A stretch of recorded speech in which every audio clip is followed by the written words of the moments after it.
नमस्कार, मैं अशोक कुमार पांडे और स्वागत है आपका टीसीएच लाइव के 7 बजे के प्रोग्राम में। कभी कभी शर्म आती है कि भारत की हालत हो क्या गई है। जिसको देखो वही मुंह उठा के धमकी दे देता है और हमारे प्रधानमंत्री आयरन मैन कभी कहलाते हैं, कभी 56 इंच का सीना कहलाता है, कभी कुछ कहलाता है, कभी कुछ कहलाता है। लेकिन वो प्रधानमंत्री नरेंद्र मोदी किसी का पलट के जवाब भी नहीं दे पाते हैं, एक बयान तक नहीं आता है। ऐसी क्या शर्मिंदगी है, ऐसी क्या मजबूरी है, ऐसा क्या कर दिया है आपने कि नाटो का चीफ सीधे सीधे आपका नाम लेकर धमकी देता है, ब्राजील की बात करता है, आपकी बात करता है, चाइना की बात करता है, और भारत के प्रधानमंत्री कहता है, इंडिया प्राइम मिनिस्टर सीधे आपके ऊपर हमला करता है। कहता है कि अगर रशिया से तेल खरीदना आपने बंद नहीं किया, अगर रशिया के साथ बिजनेस आपने नहीं किया तो वो आपको सजा देगा। हमारा हिंदुस्तान, हमारा भारत इतना कमजोर हो गया कि नाटो का चीफ अब सीधे सीधे आपको धमकी दे देगा और पलट के हम यह भी नहीं कह पाएंगे कि शट योर डर्टी माउथ, हिम्मत मत करो हमारे ऊपर बोलने की, तुम होते कौन हो बोलने वाले। हमें खुद मुख्तार मुल्क हैं, हम रशिया से खरीदें, चाइना से खरीदें, ईरान से खरीदें, तुरान से खरीदें, तुम्हें इससे क्या है। हम इस बात की फिक्र नहीं करते कि तुम कहां से तेल खरीद रहे हो। तुम क्यों चाहते हो कि हम अमेरिका से महंगा तेल खरीदें? पहले ही हमारे देश में इतनी महंगाई है, अगर अमेरिका से हम महंगा तेल खरीदेंगे जिसका ट्रांसपोर्ट कास्ट भी महंगा होगा, तो जो पेट्रोल आज 100 रुपए का बिक रहा है वो 150 का बिकेगा। हमारे देश में महंगाई कई गुनी हो जाएगी। ट्रंप धमका के चला जाता है टैरिफ पर, 24 बार कह चुका है इस बात को कि मैंने हिंदुस्तान और पाकिस्तान के बीच में समझौता करवाया। अब वो ये कह रहा है कि जैसा समझौता इंडोनेशिया के साथ हमने किया है वैसा ही समझौता भारत के साथ करेंगे। इसका मतलब क्या हुआ? इसका मतलब यह हुआ कि भारत के किसानों और भारत के दूध उत्पादन करने वालों की भी जिंदगी तबाह होने जा रही है। इसका मतलब यह हुआ कि वो ये कह रहा है कि हिंदुस्तान भी डेयरी और फार्म के मामले पर झुक जाएगा। इसका मतलब यह हुआ कि अमेरिका के सस्ते अनाज हमारे देश के अंदर भर जाएंगे और भारत का किसान अपना अनाज मार्केट में बेच नहीं पाएगा। इसका मतलब यह हुआ कि पहले ही जो किसान लगातार खुदकशी कर रहे हैं वो सीरीज और बढ़ जाएगी। मैं यहां पर आपको बता दूं कि यही किस्सा हुआ था कपास के साथ। घटा दिया गया था, टैरिफ घटा दिया गया था कपास पर। उसके बाद अमेरिका और बाकी जगहों की सस्ती कपास हमारे मार्केट में फैल गई, जिसका नतीजा यह हुआ कि विदर्भ, जो कभी चांदी का कटोरा कहा जाता था, जहां का किसान कपास के दम पर शान से रहता था, उसका कपास मार्केट से बाहर हो गया। और जिसका यह परिणाम हुआ कि आज तक विदर्भ के अंदर लगातार किसान अपनी जानें दे रहे हैं, जिस पर कोई बात करने को तैयार नहीं है। और यही हाल डेयरी प्रोडक्ट का होगा। वहां से अच्छे अच्छे पैकेजिंग में डेयरी प्रोडक्ट्स आएंगे और हिंदुस्तान के बाजार पर पूरा कब्जा कर लेंगे। और हमारा गाय रखने वाला, भैंस रखने वाला, दूध बेचने वाला जो पूरा का पूरा एक मार्केट है, उस मार्केट पर कब्जा कर लेंगे। फिर जो यहां के लोग वो बिजनेस कर रहे थे वो कहां जाएंगे, आप खुद सोच लीजिए। वैसे ही अगर टैरिफ जीरो होता है, टैरिफ कम होता है, इसका मतलब यह हुआ कि हमारी फार्मास्यूटिकल, हमारी तांबे की, हमारी इलेक्ट्रिक कार की जो मार्केट है वो तो खत्म होनी ही है। कंडीशन यह है कि टेस्ला भारत में आ गई है, 59 लाख की टेस्ला है, होती तो 31 लाख की, लेकिन उस पर 28-29 लाख रुपए का टैक्स निर्मला सीतारमण जी लगाएंगी, जो सभी कारों पर लगता है। इसलिए आम आदमी को वो 59 लाख की मिलेगी। आम आदमी तो खैर क्या खरीदेगा, अमीरों के लिए ये कार आई है। लेकिन आप देखिए, हमारे एक बड़े प्रदेश का मुख्यमंत्री जाकर टेस्ला का उद्घाटन करता है। प्रधानमंत्री कहते हैं स्वदेशी का इस्तेमाल करो, और एक विदेशी कार का उद्घाटन करने के लिए हमारा मुख्यमंत्री पहुंच जाता है। गजब की है ये सरकार।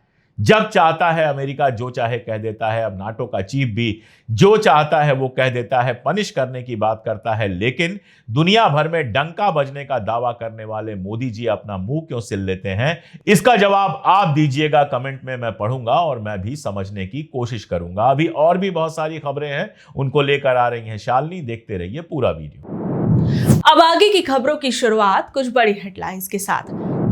नीतीश राणे बोले मदरसों में उर्दू की जगह मराठी पढ़ाई जाए, मुसलमानों को अजान भी मराठी में देनी चाहिए।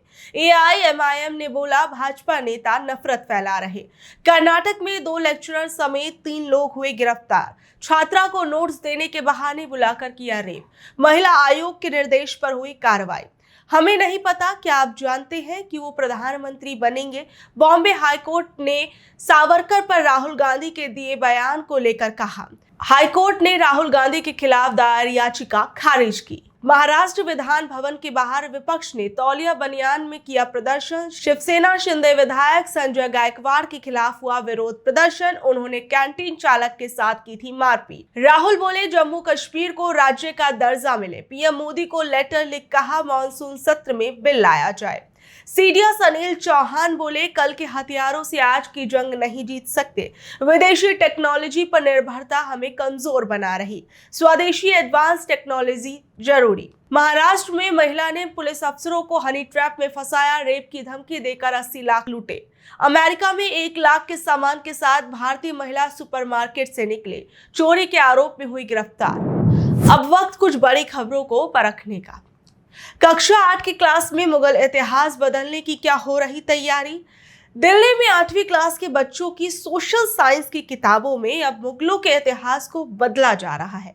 नई किताबों में मुगलों, खासकर बाबर, अकबर और औरंगजेब की क्रूरता पर ज्यादा जोर दिया जाएगा। जैसे बाबर को क्रूर विजेता और नरसंहार करने वाला बताया गया है। अकबर के बारे में लिखा है कि उसने चित्तौड़ में 30,000 लोगों को मारा और औरंगजेब ने मंदिर और गुरुद्वारे तोड़े।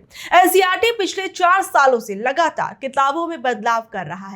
इस बार उन्होंने जजिया टैक्स को भी अलग तरीके से दिखाया है। पहले इसे सिर्फ गैर मुस्लिमों पर लगने वाला टैक्स बताया जाता था, अब इसे धर्म परिवर्तन को बढ़ावा देने वाला बताया गया है। एनसीईआरटी का कहना है कि वो इतिहास को संतुलित और सबूत के साथ पेश कर रहे हैं ताकि इतिहास के अंधेरे हिस्सों को उजागर किया जा सके। वो ये कह रहे हैं कि ये बदलाव नई शिक्षा नीति 2020 के हिसाब से है, जो भारतीय परंपराओं पर जोर देती है। बच्चों को पढ़ाए जाने वाले इस इतिहास में भारी उथल पुथल के बाद ये सफाई भी दी जा रही है कि पुरानी बातों के लिए आज किसी को जिम्मेदार नहीं ठहराना चाहिए। मुगलों की क्रूरता को किताब में शामिल करने से बड़ा विवाद खड़ा हो गया है। कुछ लोगों का मानना है कि सिर्फ मुगलों की नकारात्मक बातें दिखाना सही नहीं है।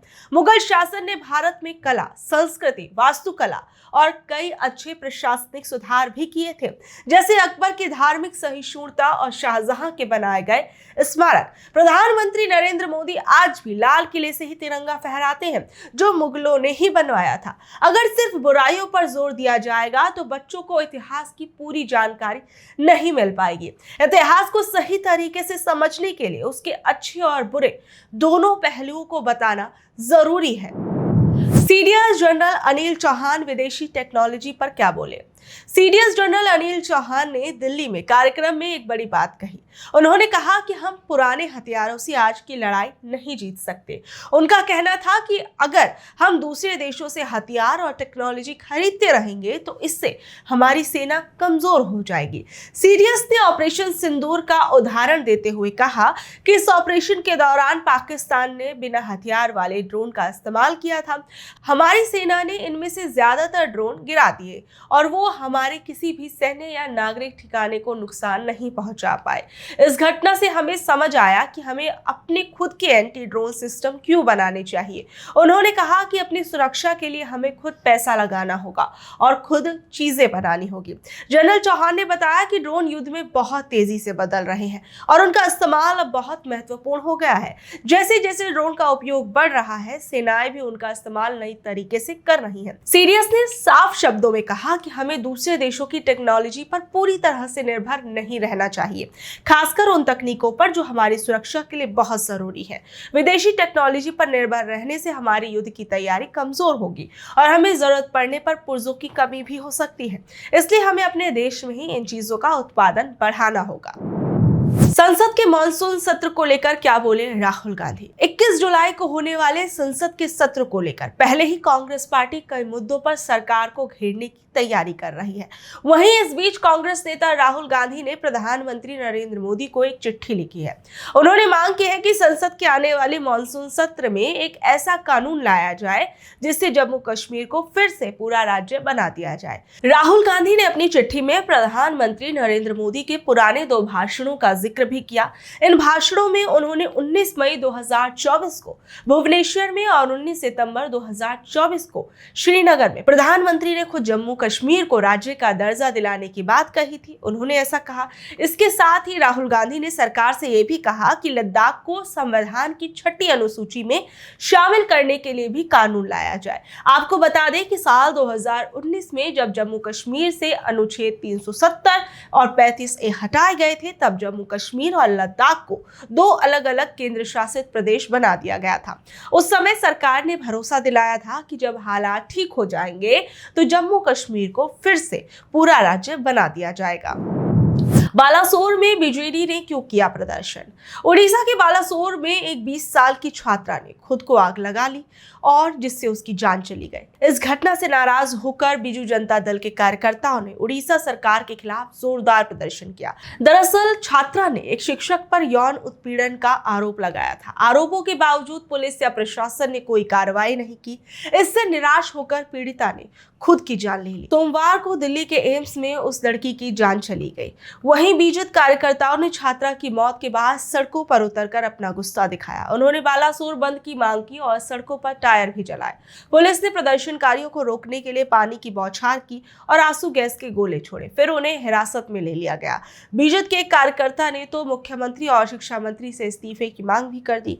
वहीं इस बीच ये पूरा मामला सामने आने के बाद कोई एक्शन न होने पर नवीन पटनायक ने भी इसकी आलोचना की, उड़ीसा सरकार पर निशाना साधा और उन्होंने कहा कि छात्रा की मौत के लिए प्रशासन जिम्मेदार है। तो ये थी आज की खबरें। कल शाम 7 बजे फिर हाजिर होंगी अगली खबरों के साथ। अगर आपको आज की खबर अच्छी लगी, जानकारी भरी लगी, तो इसे अपने दोस्तों, रिश्तेदारों से शेयर कर लें। कल तक के लिए नमस्कार, शब्बा खैर, गुड नाइट।